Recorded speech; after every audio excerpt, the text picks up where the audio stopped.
Hi there, this is Ubaidullah, and in this video today you and I, are going to work on chapter number 6 of your book, that is The 100 Dresses Part 2. But before we move on with this chapter, let's recap the previous one, the Part 1. In chapter number 5, Part 1 of The 100 Dresses, we studied in room 13 of a school there is a girl, Peggy. She makes fun of a girl, Wanda, along with her friend Maddie. So we saw that there are two girls who are making fun of one girl, Wanda. And it is the story of about uh, room number 13 of our school.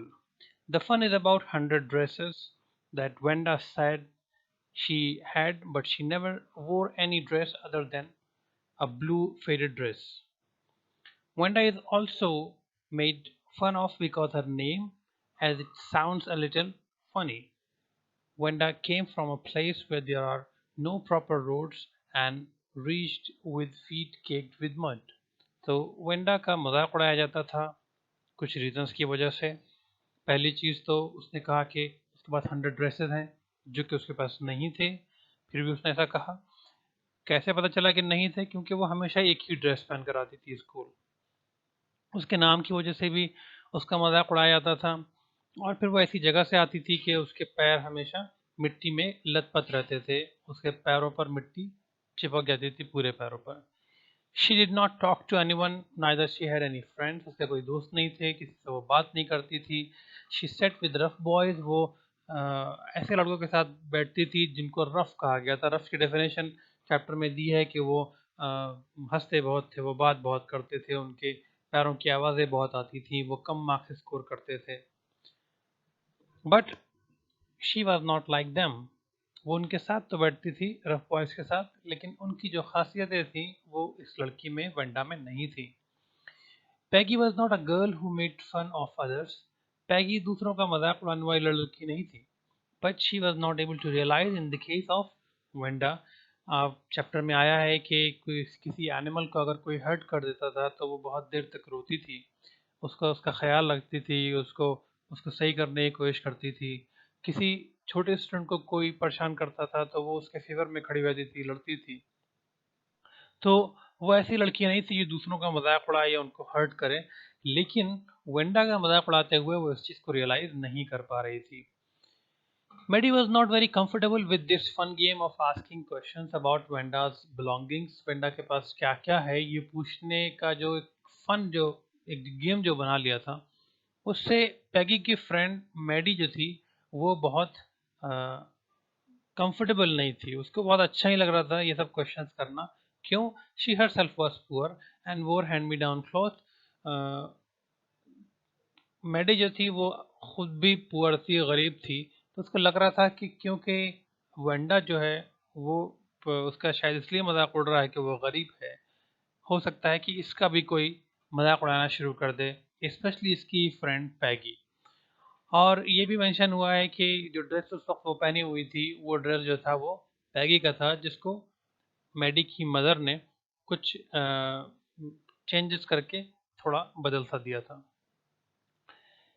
In the very last few paragraphs of the chapter, we studied that about the drawing and coloring competition contest, in which the boys were supposed to draw the motorboat, and the girls were supposed to draw the dress of drawing of a dress. So Wenda's dress drawings were selected, but she was not there to receive the applause. Wanda की drawing जो थी वो select हुई, उसको first prize मिलना था, सब लोगों ने उसकी तारीफ की, लेकिन वेंडा वहाँ पर नहीं थी उस तारीफ को रिसीव करने के लिए, कि वो सुने कि लोग उसकी कितनी तारीफ कर रहे हैं, उसकी ड्राइंग्स को कितना सराह रहे हैं। She had been absent for 3 days, 3 दिन से वो एब्सेंट थी। आइए देखते हैं पार्ट 2 में क्या होता है। You saw that part 1 ended with a scene when the class was circling the room in a queue, है ना? क्लास जो था एक लाइन बनाकर पूरे रूम का का एक जायजा ले रहा था, उसमें घूम फिर के देख रहा था जो पिक्चर्स लगी हुई थी. Now this part 2 starts with that scene itself. While the class was circling the room, the monitor from the principal's office brought Miss Mason a note. Miss Mason read it several times and studied it thoughtfully for a while. Then she clapped her hands. Attention class, everyone back to their seat. When the scuffling of feet had stopped and the room was still and quiet, Miss Mason said, I have a letter from Wenda's father that I want to read to you. ये paragraph कह रहा है कि जब class जो था वो room का में घूम फिर रहा था इधर उधर, मॉनिटर प्रिंसिपल ऑफिस से क्लास में आता है या आती हैं और उनके पास नोट है मिस मैसन के लिए. कहाँ से नोट आया वो? प्रिंसिपल ऑफिस से. The monitor from the principal office brought Miss Mason a note. Monitor जो है प्रिंसिपल ऑफिस से मिस मैसन के लिए एक नोट लाता है. मिस मैसन read it several times and studied it thoughtfully for a while. कई बार उसको पढ़ती हैं वो और देर तक उसके बारे में सोचती रहती हैं. thoughtfully, studied it thoughtfully, उसको बहुत ही सोच विचार के साथ पढ़ रही हैं वो. Then she clapped her hand. फिर उन्होंने अपने हाथ से ताली बजाई. टिपिकल टीचर टाइप स्टाइल है ताली बजाकर बच्चों को का अटेंशन हासिल करना. अटेंशन क्लास को अटेंशन करने के लिए वो आवाज़ लगाती हैं कि class attention please, everyone back to their seat. जो लोग इधर उधर घूम रहे हैं वो अपनी अपनी जगहों पर जाके बैठ जाएं. When the scuffling of feet had stopped and the room was still and quiet, और जब पैरों के हिलने डुलने की आवाज़ें आना बंद हो जाती हैं और रूम जब खामोश और क्वाइट हो जाता है, तो मिस मैसन कहती हैं, I have a letter from Wanda's father. मेरे पास जो लेटर है, ये जो नोट मेरे पास प्रिंसिपल ऑफिस से आया है, ये असल में वेंडा के फादर की तरफ से आया है. That I want to read to you, जो कि मैं पढ़ना चाहती हूँ आपके सामने. रीड टू समवन का मतलब होता है कोई चीज़ किसी को पढ़कर सुनाना. I have a letter from Wanda's father that I want to read to you. मेरे पास एक लेटर है वेंडा के फादर की तरफ से जो कि मैं आपको पढ़कर सुनाना चाहती हूँ. What was the situation was Miss Mason was about to announce what was there in the letter. The class had a certain kind of feeling. Miss Mason has a certain kind of feeling. So it has been described in this paragraph. Miss Mason stood there a moment, and the silence in the room grew tense and expectant. The teacher adjusted her glasses slowly and deliberately. Her manner indicated that what was coming, this letter from Vanda's father, was a matter of great importance. Everybody listened closely as Miss Mason read the brief note. The note was brief, but the situation was tense. Why it was tense? Because this is from the same girl or from the family of the same girl who was just announced the winner. है ना, ये वही लड़की है जिसको अभी winner announce किया गया था, जिसके बारे में ये कहा गया था कि इसकी 100 ड्रेसेस की जो ड्राइंग है उसमें से कोई एक भी अगर चुन लिया जाए तो वो सबके ऊपर भारी पड़ेगा. वो लड़की जो आज यहाँ प्रेजेंट नहीं है क्लास में, उसके घर से एक नोट आया है, उसके फादर ने भेजा है. तो मिस मैसन जो है वो जहाँ पर खड़ी थी वहाँ कुछ मोमेंट तक खड़ी रहती हैं और क्लास में बच्चे खामोश हो चुके हैं, पैरों के इधर उधर हिलने की आवाज़ें आना बंद हो चुकी हैं. तो जो साइलेंस है क्लास में वो अब टेंस है, मतलब उससे टेंशन बढ़ रही है बच्चों की. एक्सपेक्टेंट है, वो ईगर है कुछ सुनने के लिए. The teacher adjusted the glasses. Teacher जो है वो स्लोली, डेलिबरेटली का मीनिंग भी यहाँ पर अनहरीड वे है कि उसका मतलब भी स्लोली ही होगा. तो जो टीचर है वो धीरे धीरे अपने जो ग्लासेस हैं, जो चश्मा पहन रखा है, उसको एडजस्ट करती हैं. हर मैनर इंडिकेटेड, उनकी इस अंदाज से पता चल रहा है दैट व्हाट वाज कमिंग, कि जो कुछ आने वाला है. क्या आने वाला है? जो वेंडा का जो फादर का जो लेटर है उसमें जो मैटर लिखा हुआ है वो इम्पोर्टेंस उसकी ज़्यादा है. Everybody listen closely as Miss Mason read the brief note. हर स्टूडेंट जो था वो बहुत गौर से उस चीज़ को सुनने के लिए रेडी था जो मिस मैसन उस ब्रीफ नोट में से पढ़ने और सुनाने वाली थी. तो क्या था वो brief note? Here it is. Dear teacher, Venda के father लिखते हैं Dear teacher, my Venda. Pay attention to the words. My Venda will not come to your school anymore. Jack also. Now we move away to big city. No more holar polak. No more ask why funny name. Plenty of funny names in the big city. Yours truly, Jan Patnosky, father of Wanda Petronski. Okay, तो वो लिखते हैं कि मेरी Wanda, एक teacher और student के बीच का जो रिलेशनशिप है वो ऐसा नहीं होता है कि वो उन बच्चों को जो क्लास में आते हैं उनको अपना बच्चा ना समझे, वो बहुत ही क्लोज होते हैं उनसे, है ना. तो जब फादर लिखते हैं कि मेरी वेंडा, तो वो ये बताते हैं कि इसको तुमने अपनाया नहीं है ना, इसको तुमने अपनी वेंडा नहीं बनाया. तो my Wanda will not come to your school. तुमने उस स्कूल को हमेशा अपना स्कूल समझा, इसको मेरी बच्ची का स्कूल नहीं बनने दिया. मेरी बच्ची ने कभी ऐसा फील नहीं किया कि वो उसका स्कूल है, तो वो तुम्हारा स्कूल था और वो लड़की मेरी थी और हम दोनों कभी एक नहीं हो पाए. My Wanda will not come to your school any more. अब वो तुम्हारे स्कूल नहीं आएगी. Jack also. मेरा लड़का जैक भी नहीं आएगा. Now we move away to big city. अब हम बड़ी सिटी की तरफ जा रहे हैं जहाँ पर कोई भी हमको हमारे हमारे पॉल होने की वजह से हमको चिढ़ाएगा नहीं. नो मोर होला का मतलब कॉलिंग, किसी को चिल्लाकर बुलाना, किसी के ऊपर आवाज लगाना, है ना. तो वो पॉलिश डिसेंट के हैं, उनको उस वजह से लोग चिढ़ाते हैं. वो बिग सिटी में नहीं होगा. नो मोर आस्क. कोई नहीं पूछेगा वहाँ पे वाई फनी नेम के उनके नाम इस तरह के क्यों हैं, क्योंकि शहरों में फनी नेम्स बहुत सारे हैं. प्लेंटी मतलब बहुत सारे फनी नेम्स जो हैं शहर में लोगों के होते हैं. आपका जैन पैटनोस्की. तो ये नोट जो था वो बताता था टीचर को, मिस मैसन को, कि क्लास में बच्चे वेंडा को और शायद जैक को भी उसके नाम की वजह से, उसके पॉलिश डिसेंट की वजह से चिढ़ा रहे हैं, उसको परेशान कर रहे हैं.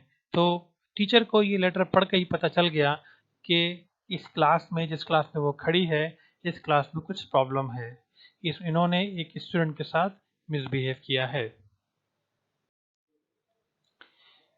Before the start of reading that letter, Miss Mason adjusted her glasses.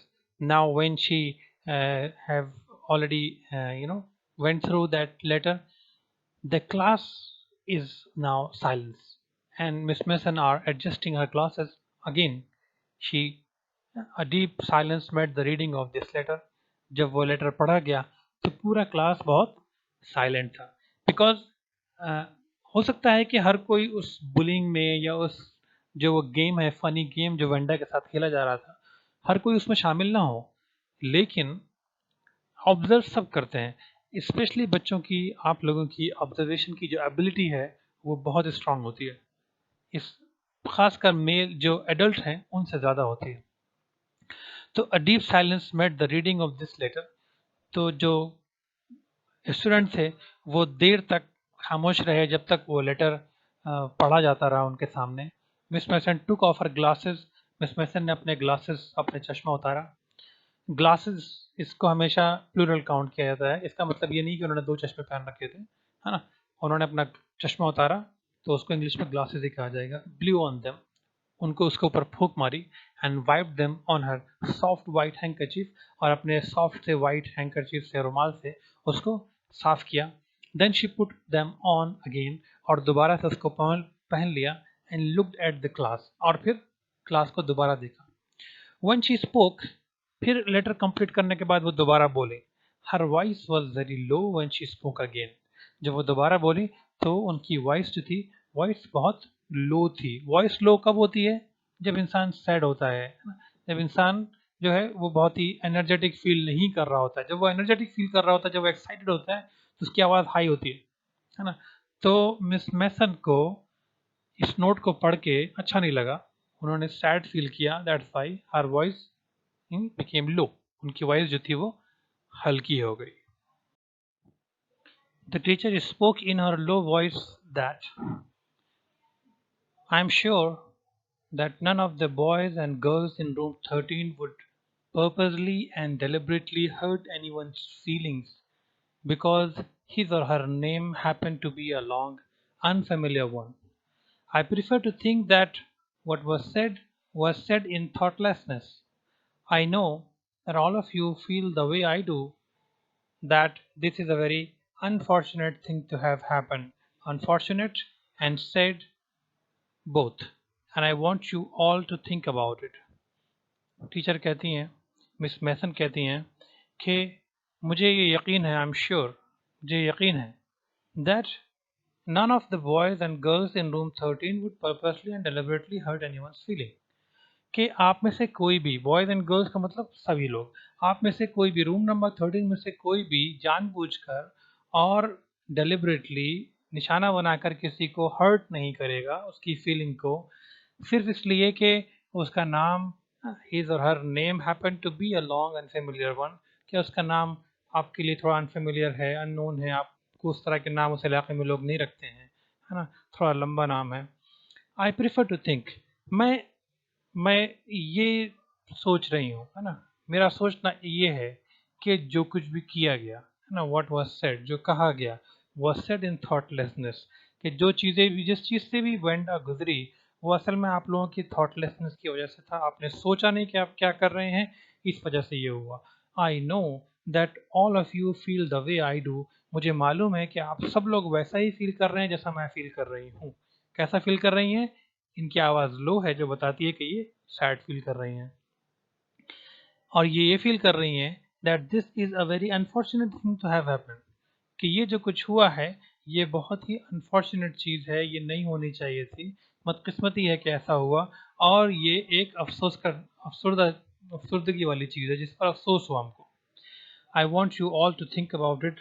मैं चाहती हूँ कि आप सब इसके ऊपर गौर करें, सोचें कि ऐसा क्यों हुआ. आगे मैडी कहती है, goodness, wasn't there anything she could do? ऐ खुदा, कुछ भी ऐसा नहीं है जो मैं कर सकती हूँ. If only she could tell Wenda she hadn't meant to hurt her feelings. वो सोचती है कि काश के सिर्फ मैं ये बता पाऊँ वेंडा को. यहाँ पे इफ़ जो है वो उसकी डिज़ायर बताने के लिए आ रहा है कि काश कि वो बता पाए वेंडा को कि उसका मकसद ये नहीं था कि वो उसकी फीलिंग्स को हर्ट करे. She turn around and stole a glance at Peggy. वो अपना सर मोड़ती है and stole a glance at Peggy, और चोरी छुपे, है ना, कनखियों से, जिसको कहते हैं, है ना, कनखियों से देखती है किसकी तरफ, पैगी की तरफ, इस तरह से कि उसको पता ना चले, आंखें तिरछी करके देखना, इसको कहते हैं stole a glance at Peggy. But Peggy did not look up. Peggy ने ऊपर नहीं देखा. She seem to be studying hard. ऐसा लगता था कि वो बहुत मेहनत से पढ़ रही है. Well, whether Peggy felt badly और not, she Maddie had to do something. इससे फर्क नहीं पड़ता कि पैगी को कैसा लगता है ना, उसको बुरा लग रहा है कि नहीं लग रहा है, इससे कोई फर्क नहीं पड़ता.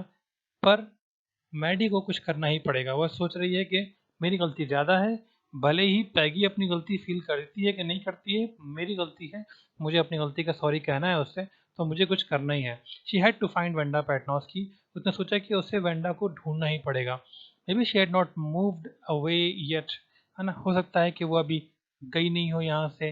May be Peggy would climb the height with her. हो सकता है कि पैगी उसके साथ चलने के लिए राजी हो जाए. And they would tell Wanda, और वो दोनों जाके वेंडा को बताएं, she had won the contest, कि वो कॉन्टेस्ट जीत गई है जिसमें उसने 100 ड्रेसेस बनाई थी, है ना. दैट दे थॉट, कि उनको लगता है, शी वॉज स्मार्ट, कि वो स्मार्ट है, वो समझदार है. And the 100 dresses were beautiful. और वो ये भी बताएं उसको, वेंडा को, ये दोनों, कि उसने जो 100 ड्रेसेस बनाए हैं वो सब के सब बहुत खूबसूरत हैं.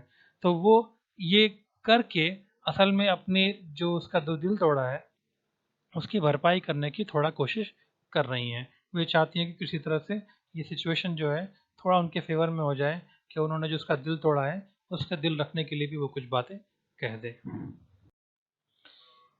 तो इस वीडियो में बस इतना ही. I hope you like the video. Thank you very much everyone for watching the video. See you soon.